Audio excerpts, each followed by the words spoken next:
The world held its breath as the news broke. 10 Israeli aircraft had been shot down and over 100 missiles had been launched, all in just 1 hour. Tehran claimed responsibility. It wasn't just an act of retaliation. It was a statement to the world. Iran had struck again, and this time, harder, faster, and louder than anyone expected. What had once seemed unthinkable had become reality. In the silence that followed the roar of missiles, leaders around the globe stared at their screens, realizing that the balance of power in the Middle East, and perhaps the world, had shifted in front of their eyes. This wasn't a skirmish, it wasn't a warning shot. This was Iran's second strike, and it changed everything. In a region long defined by hidden hands and proxy wars, this was bold, direct, and unapologetically public.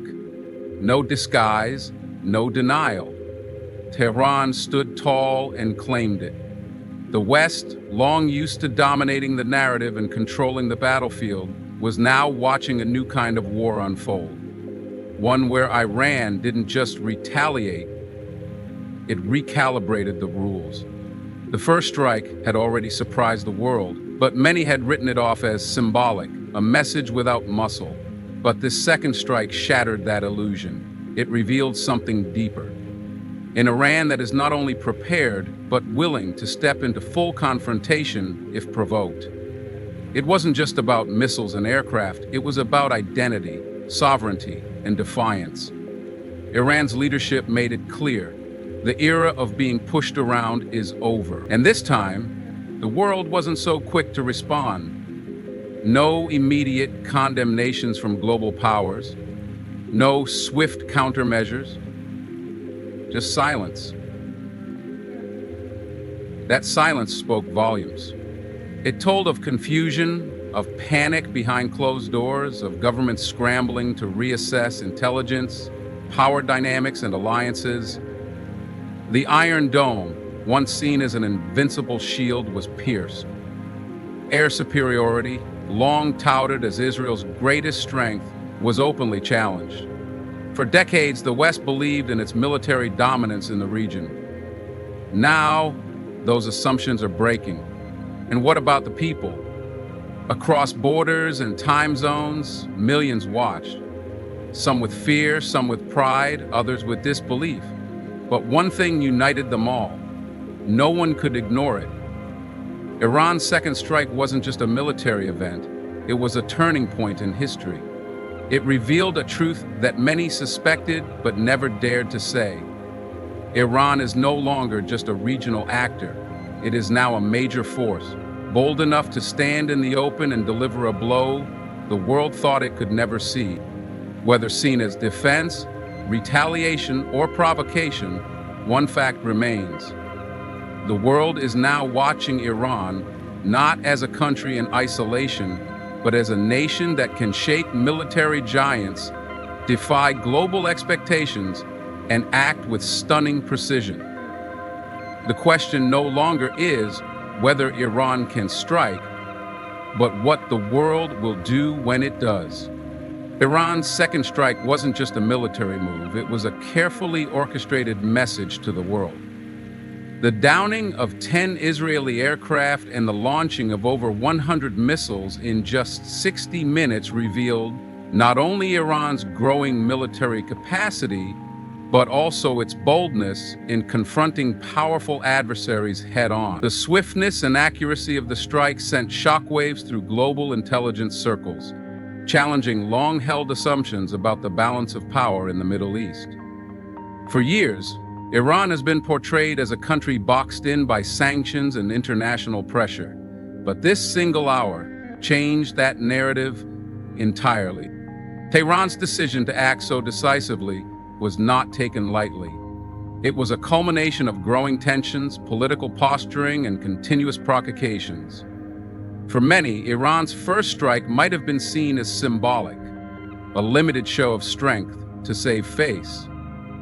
But the second strike shattered that assumption. It proved Iran was not only willing to defend itself, but also capable of doing so with precision coordination, and a level of planning that surprised even seasoned analysts. The speed at which the operation was carried out raised serious concerns about Israel's air defenses and the readiness of its military apparatus, especially considering the pride Israel takes in its high-tech systems and rapid response capabilities. Moreover, the timing of the strike was strategic. It came at a moment when global attention was already focused on escalating tensions. But few believe a full-scale retaliation was imminent. Iran's leadership knew this, and they used the element of surprise to maximum effect. In doing so, they didn't just take out aircraft. They also struck a psychological blow. The message was clear: no matter how advanced your defenses, if you cross a line, Iran will respond, and it will do so publicly, powerfully, and without hesitation. What this event also highlighted is Iran's evolving military strategy. Gone are the days of proxy-only warfare and secret operations. This was overt, claimed by the state, and executed in the full view of the world. It wasn't just about firepower. It was about sending a political and ideological message that Iran will no longer sit quietly when threatened or attacked. The region and the world had to take notice, and they did, because this was not just another chapter in the conflict. It was the start of something that could redefine how global powers approached the Iranian question moving forward. Iran's second strike was not just a demonstration of power. It was the unveiling of something far more significant, a new level of coordination between Iran and its network of allies. What many fail to see beneath the headlines is the intricate web of partnerships Iran has been nurturing quietly over the years. Alliances that extend beyond borders, beyond official declarations, and deep into regions where shared interests outweigh fear of global condemnation. This second strike, while carried out by Iranian forces, bore the fingerprints of joint strategy, shared intelligence, and synchronized objectives. Behind every missile launched and every aircraft downed was a collective signal from a coalition that stretches across the Middle East and beyond. Iran has long supported resistance movements in Lebanon, Syria, Iraq, and Yemen. But recent developments show that these ties have evolved into a more unified force, capable of acting in tandem with surprising efficiency. Tehran doesn't stand alone anymore. It's backed by a regional network that shares its goals, its grievances, and its determination to resist Western and Israeli pressure. This second strike may have been executed by Iran, but its impact was felt as if the entire axis of resistance had spoken in one voice. From a tactical standpoint, this cooperation has transformed Iran's strategic depth. No longer limited by its own geography, Iran can now operate through trusted partners positioned in key locations. Partners who provide real-time intelligence, logistical support, and even launch capabilities. And in this case, all of that coordination resulted in an operation that overwhelmed enemy defenses in a matter of minutes. It was not just a strike, it was a showcase of unity. The world often views Iran's alliances as fragmented or informal, but this second strike showed otherwise. The level of precision and timing reflected more than just Iranian capacity. It revealed a command structure and mutual understanding among its allies that had matured under years of pressure. This growing solidarity among resistance groups presents a challenge the West has long underestimated. It's not just Iran that's rising, it's the rise of an alliance that can no longer be ignored or dismissed as disorganized militias. Together, they represent a counterweight to Western influence in the region. And after this second strike, they've made it clear their presence is coordinated, calculated, and here to stay. While many viewed Iran's second strike as merely a military escalation, it was also a powerful message delivered not through diplomacy or speeches, but through precision and timing. The downing of 10 Israeli aircraft and the launch of 100 missiles in under an hour was a direct challenge to the myth of invincibility often surrounding Israel's defense systems. For years, Israel has relied on the image of its military superiority and cutting-edge defense technologies like the Iron Dome. But in one swift and coordinated move, Iran shattered that perception. This third key point reveals a deeper layer: psychological warfare. Iran didn't just aim at runways or equipment. It aimed at Israel's national confidence and the world's perception of Israeli dominance.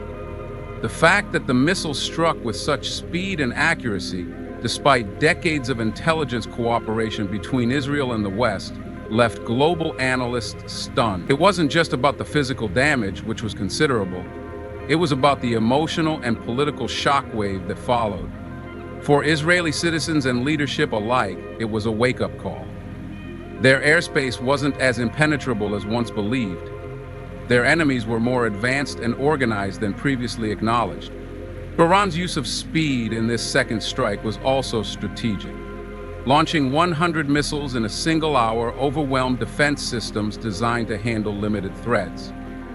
It mirrored modern cyber warfare tactics, where the sheer volume of attacks can bypass even the most robust protections. Tehran had clearly studied its opponent, identifying not just where to strike, but how fast to strike, so that retaliation would be delayed and reaction would be chaotic. This was not reckless aggression, it was cold calculation. Moreover, the strike showed Iran's evolving military capability. For decades, it was assumed that Iran's strength was in proxy warfare, but this operation demonstrated a capacity for direct, high-tech, coordinated assault. The West has often underestimated Iran's self-reliance, especially under heavy sanctions. Yet, Tehran has continued to develop its weapons technology quietly and effectively. This strike proved that Iran no longer needs to rely solely on proxies. It now possesses the capacity to act alone with devastating effect. The world may have been shocked, but Iran was sending a clear signal. It has both the resolve and the resources to confront its adversaries head-on, and it is ready to rewrite the balance of power in the region. One of the most striking elements of Iran's second strike was how it exposed the widening cracks in the so-called international consensus. When 10 Israeli aircraft were downed and 100 missiles rained down in just 1 hour, the world expected immediate unified condemnation. Instead, the reaction was fragmented, cautious, and in many cases eerily silent. This silence wasn't accidental. It was a reflection of shifting global dynamics, where traditional alliances are being questioned and new powers are emerging with boldness. Iran's actions, while shocking, forced world leaders to confront a hard truth. The West no longer holds exclusive control over narrative or power in the Middle East. In previous decades, such a strike would have been met with unanimous Western outrage, instant UN meetings, and a flood of media framing Iran as a global villain. But this time, something had changed. Major powers like China and Russia issued mild statements, avoiding full alignment with the Western narrative. Even within the Western bloc, voices of caution emerged, signaling internal debates about how to handle a more assertive and capable Iran. Some countries seemed hesitant, not because they supported Iran's actions, but because they recognized the regional complexity and feared further escalation. This key moment highlighted a growing fatigue with double standards. Many global observers questioned why Iran's retaliation was condemned, while the provocations leading up to it, such as violations of airspace, assassinations of Iranian scientists, and years of sanctions, rarely sparked the same level of outrage. For many in the global South, Iran's strike wasn't seen as pure aggression, but as a reaction born from years of provocation. This perception matters because it reshapes how international responses are formed and how much credibility traditional powers still hold. Iran has long understood the power of perception and timing. By executing this strike with shocking precision and then calmly claiming responsibility, it projected both power and control. It wasn't the image of a reckless rogue actor. It was the image of a nation asserting its red lines and forcing others to take notice. And the global silence that followed was not just fear, it was also recognition. Recognition that Iran is no longer isolated, that its alliances are growing, and that the old model of international pressure may no longer work. In that silence, Tehran heard something powerful: relevance. Iran's second strike didn't just surprise the world with its speed and scale, it revealed something far deeper and more unsettling for its adversaries. Iran is no longer fighting alone. The precision of the missile launches, the coordination involved, and the silence of certain global powers in the aftermath all point to one powerful reality. Tehran has developed secret alliances that may be shifting the balance of power in the region and beyond. While these alliances may not be formal treaties broadcasted to the world, the signs are becoming undeniable. Iran's growing relationships with powers like Russia, China, and various regional players are no longer just political. They are becoming operational. After the strike, global intelligence analysts quietly admitted what few dared say publicly. The level of coordination and technology on display was far ahead of what they had anticipated. While Iran has long been known for its support of proxy groups, this strike bore the fingerprints of advanced support, likely intelligence sharing, satellite guidance, and systems that go beyond what Iran has historically demonstrated alone. In the wake of the attack, certain air defense gaps were clearly exploited, gaps that would have required high-level data to identify. Tehran's new level of accuracy wasn't just homegrown, it was likely the result of deepening military and technological cooperation with major powers. Beyond hardware and intelligence, Iran's recent diplomatic engagements also suggest a strategic expansion. Over the past few years, Iran has quietly strengthened ties with countries disillusioned by Western dominance. From deepening its economic partnerships with China under the Belt and Road Initiative, to increasing military dialogue with Russia, Iran is forming a web of support that makes it increasingly difficult to isolate. And after the second strike, none of these countries rushed to condemn Tehran. That silence speaks volumes. More strikingly, this event revealed that the concept of international deterrence is evolving. The United States and its allies have long relied on the idea that military superiority and international pressure can deter countries like Iran. But now, Iran seems undeterred, emboldened by relationships that offer protection, resources, and perhaps even backup in the face of escalation. Tehran's message was clear: we are not alone, and any future confrontation will be met with a coordinated front. In a multipolar world, Iran is no longer the lone defiant nation. It is becoming a central player in a larger geopolitical shift. Its second strike wasn't just a military move, it was a signal of alliances the world is only beginning to see. Iran's second strike, 10 Israeli aircraft reportedly downed and 100 missiles launched in just 1 hour, wasn't merely an act of retaliation, it was a declaration of capability, precision, and intent. But more than that, it was a psychological shockwave. In that 1 hour, the perception of Iran changed in the eyes of both its enemies and observers around the world. What once seemed like distant rhetoric was now manifesting as calculated action with real consequences. And while the missiles targeted military infrastructure, their true target was confidence. The confidence Israel had in its air superiority and defense systems, and the confidence world powers had in controlling escalation in the Middle East. For years, Israel has relied on its technological edge, advanced defense systems like the Iron Dome, and its air power dominance to project strength and deterrence. But when 10 aircraft were reportedly neutralized in such a short window, questions began to echo across command centers. Was this a one-off success by Iran, or a sign of its new normal? Analysts began to look not only at the weapons used, but at the orchestration behind them. How did Iran coordinate such a barrage? How did it penetrate layers of defense? The answers point toward a military evolution that Israel and its allies weren't prepared to admit was possible. What made this moment even more significant was the timing. Iran didn't wait for a diplomatic window. It didn't telegraph its move. It acted decisively, without hesitation, in a way that stunned intelligence communities.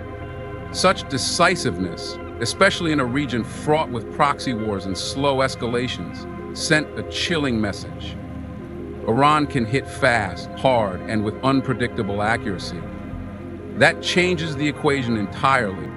Public reaction, both within Iran and across parts of the region, was a mix of celebration and awe.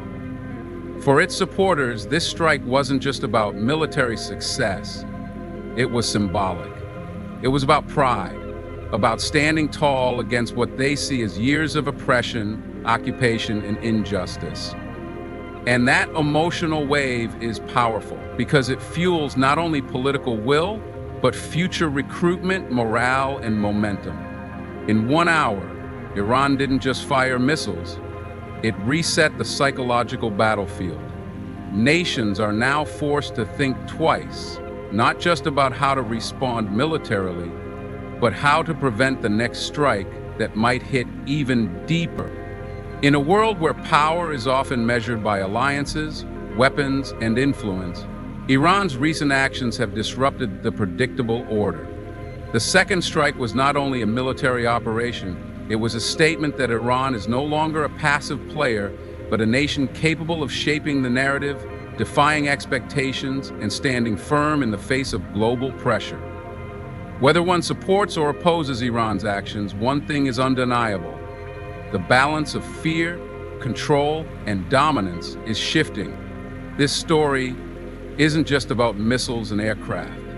It's about pride, resilience, and a rapidly changing world where yesterday's underdog can become tomorrow's defining force. As silence echoed in the global corridors of power, Iran's message was clear. It will no longer be ignored, contained, or underestimated. Thank you for watching. If you found this video insightful, don't forget to like, share, and subscribe to stay updated on global events that truly matter. Your support helps us bring you stories the world tries to keep quiet. See you in the next video where the truth continues.